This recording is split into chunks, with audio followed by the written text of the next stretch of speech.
Who are you speaking with? The flesh and blood man with a name entity? Because that's what I'm trying to find out right now, Judge. Who are you speaking with? The name entity or the flesh and blood? I'm speaking to the person that's talking to me right now. I demand to be released on my own recognizance. Who are you trying to conversate with?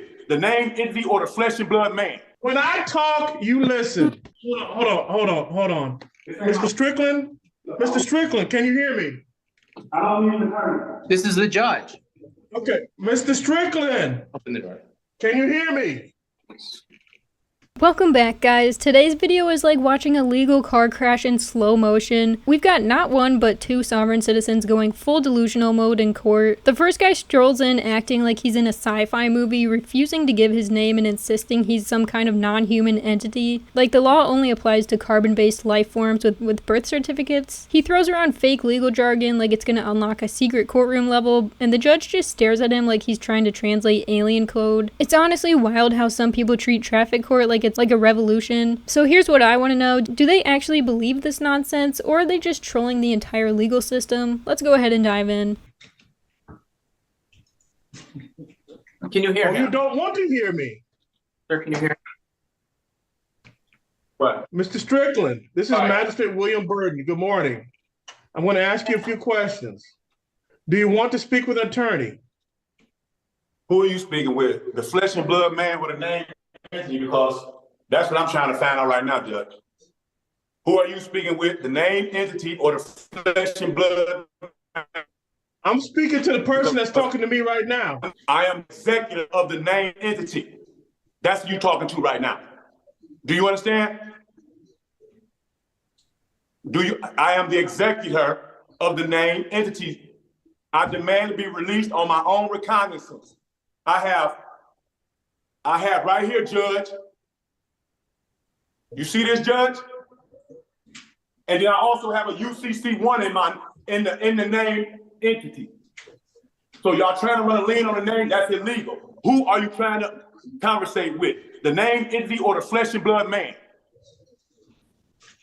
You tell I demand me. to be released on my own recognizance. I have a UCC1 here. I've laid claim to the name entity through the Secretary of State and the federal government. Here it is right here, the Secretary of State. Okay. Sir. It's right here, Lincoln. To the flesh and blood or the name entity. I'm trying to ask. Sir, whether I'm talking to the flesh and blood or name entity, I'm talking to both of y'all at the same time. Do either of you want to speak to an attorney? No, sir. Okay. And I don't consent to an attorney. I don't consent to be in no hearing. Sir, I just asked you one question. I just need one answer. And I don't consent. Okay, I know that. So who are you speaking with? The flesh and blood man or the name entity? I'm speaking to both of y'all. I'm speaking to both of y'all at the same time. How about that? You can't. Now, sir, I know you want me to release you. Here it is. Are you gonna let me talk? Here. Are you gonna let me talk? Sir? Sir? Are you gonna let me talk? I got some questions for you.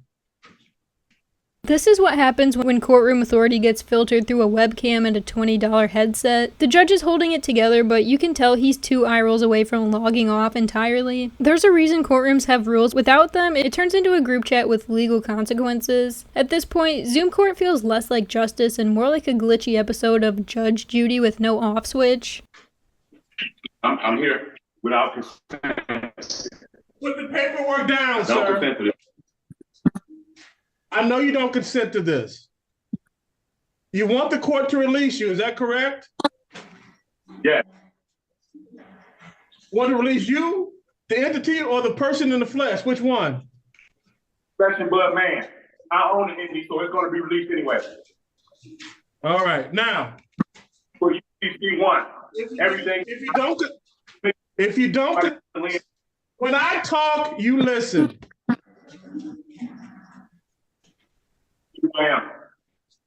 If you don't want to talk to an attorney and you don't want to be arraigned today, we're going to put you over to tomorrow. You understand that? But we already been through this. I am the executor of the account. Okay. Have a good day, sir. Ms. Phillips, please state your name. Shannon Phillips, the natural woman. On the Okay, record we and for are the your- record and let the record reflect. Can you guys hear me? Very It's saying I loudly. have an unstable connection. Okay. Just making sure. So on October 9th, If you survived that first hearing with your sanity intact, congratulations, because now we're leveling up to Sovereign Citizen Theater Deluxe Edition. This next one brings the fake conclusion strategy, like acting clueless is some kind of legal loophole. It's always the smallest tickets that turn into the biggest courtroom explosions, like they're trying to earn a Netflix stock with every word. The judge isn't just dealing with law here, he's dodging a full-blown meltdown in slow motion. defendant was found in contempt of court. So that still stands. Ma'am, you can choose not to have counsel if you want, but you need to understand that you can get up to 90 days on the contempt of court matter. Do you understand that?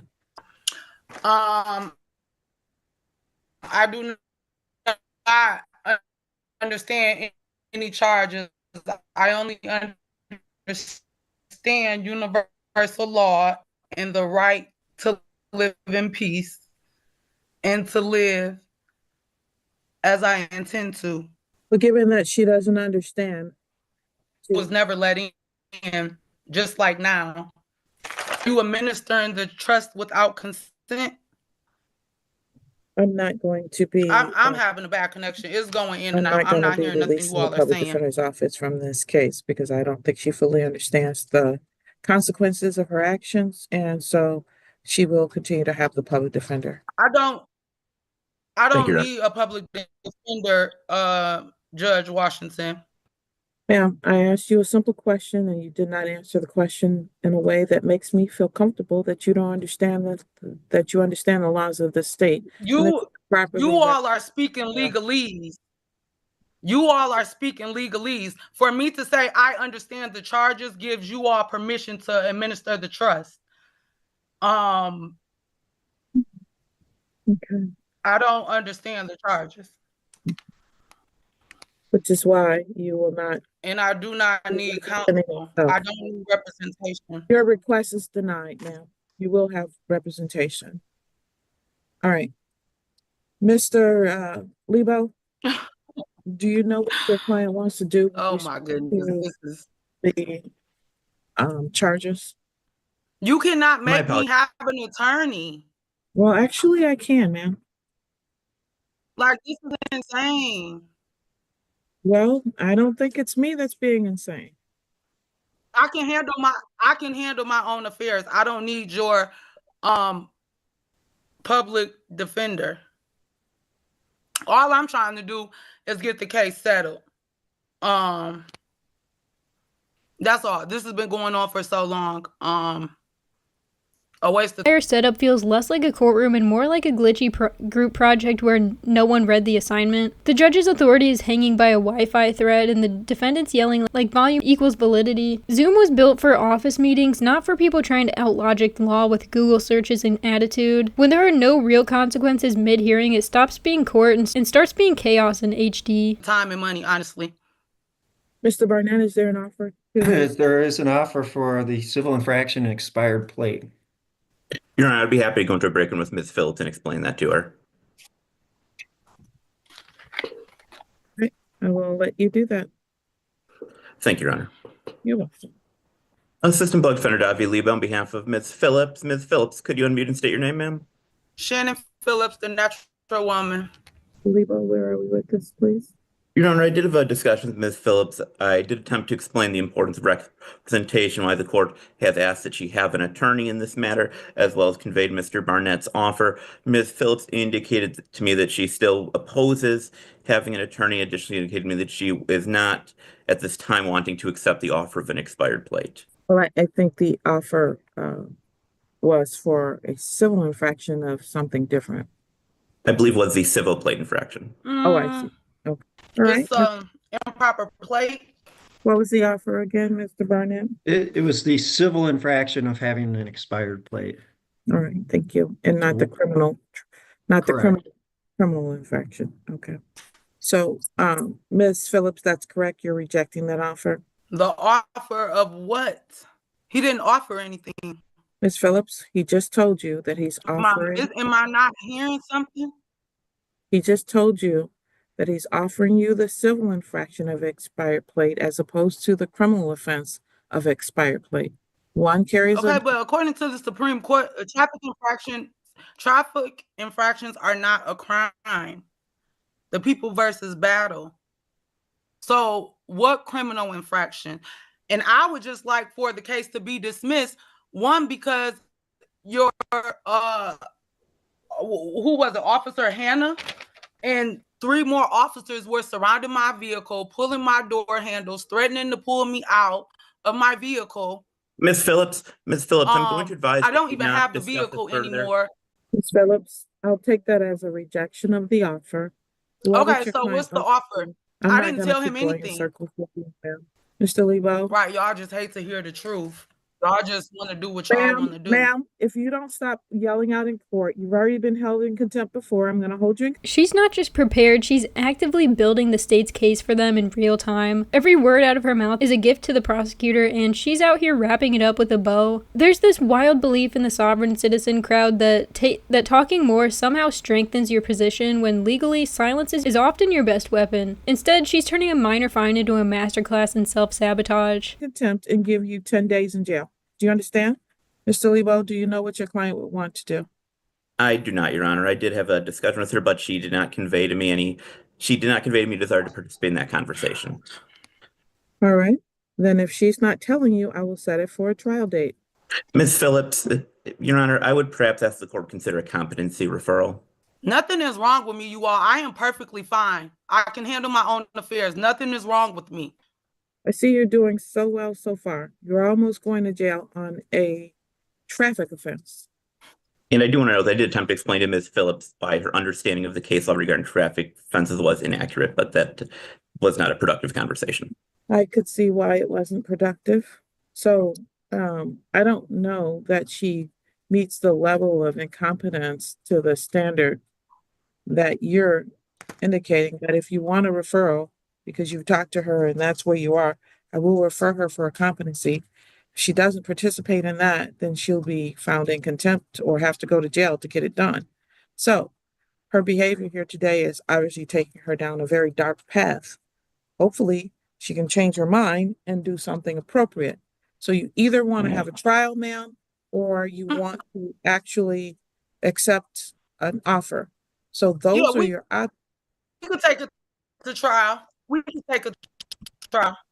We could take it to trial. There is absolutely no universe where this jury trial ends in her favor. She's walking into that courtroom like it's a TED Talk, not realizing that every word is just stacking the odds against her. Jurors aren't looking for a performance. They want facts, logic, and someone who actually respects the process. She's giving them conspiracy theater with a side of attitude, and that's a combo that guarantees a quick verdict and zero sympathy. The craziest part is how confident she is in her own downfall. Like, she's got that I did my research energy, but her research came from a Facebook group and one blurry PDF. Judges aren't impressed by loud voices and fake legal codes, and jurors definitely aren't either. If anything, she's making it easier for everyone involved to walk away saying, yep, guilty next. I'm honestly curious what her plan is here, because unless it involves suddenly understanding real law, she's toast. Let me know if you guys want me to cover the jury trial when it happens, because it's bound to be another wild ride. But that's all I've got for this one. Thanks for sticking around through the madness with me, and if you're into this kind of chaotic courtroom content, make sure to hit that like button, subscribe to the channel, and drop your thoughts below. I upload daily, so there's always something new to break down, roast, or just stare at in disbelief. Thank you guys so much for watching, and I'll catch you in the next one.